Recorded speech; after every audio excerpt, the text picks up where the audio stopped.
એક દીકરી પરણી અને સાસરે આવી, પરિવારમાં નવું સભ્ય આવ્યું, પરિવારમાં બધા રાજી, કારણ કે લગ્ન થયા, એક પરિવારમાં નવું સભ્ય આવ્યું, એનો ઘરવાળો રાજી, એનો સસરો રાજી, બધાય રાજી હતા. પણ એ દીકરીની સાસુ જેમ જેમ દિવસ પસાર થતા ગયા ને એમ એના ચહેરા પરનો આનંદ ઉડવા માંડ્યો.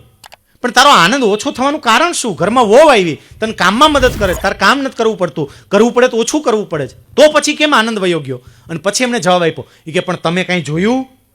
આ જ્યારથી પૈણીને આવી ને ત્યારથી આપણો દીકરો અડધો એના હાહુ હારાન થઈ ગયો.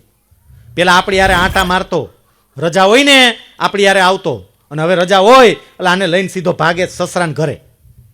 તે આ પરણીને આવી ત્યારથી આપણો દીકરો 50% એના સાસુ સસરાનો થઈ ગયો. દુઃખ ન થાય બીજું શું થાય?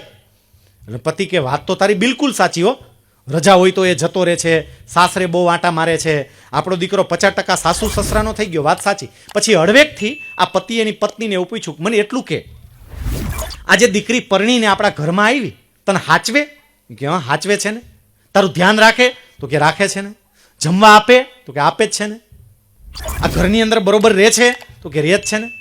પછી એ ભાઈએ કહ્યું, તો ગાંડી જરાક વિચાર તો કર, કોકની દીકરી પોતાનું પિયર છોડી અને 100% આપણી થઈ જતી હોય તો આપણો દીકરો કોકનો 50% થાય એમાં મૂંઝાવાનું ન હોય, થાય. કોકની દીકરી 100% આપણી થઈ, હાહુ તરીકે વિચારજો.